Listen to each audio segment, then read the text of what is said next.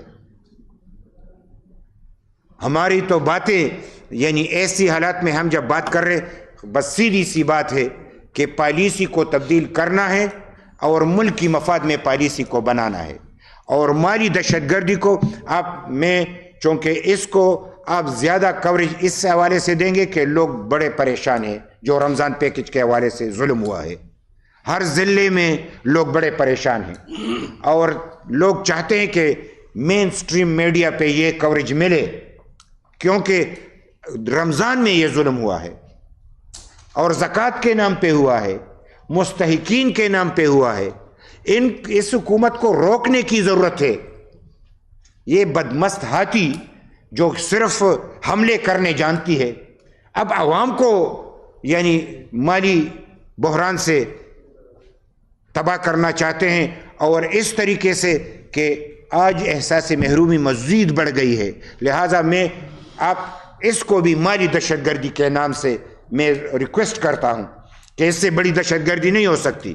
ذہنی طور پہ لوگوں کو مفلوج کرنا، غریبوں کی مذاق اڑانا، ان کو مایوس کرنا، اس سے بڑی اور بات کیا ہو سکتی ہے.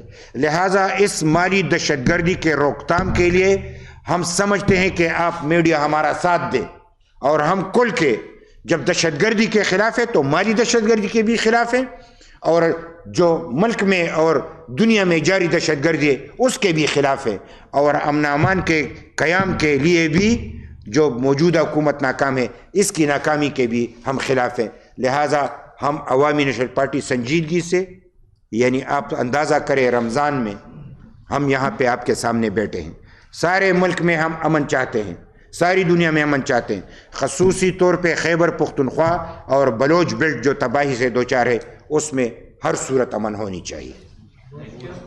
بڑی مہربانی۔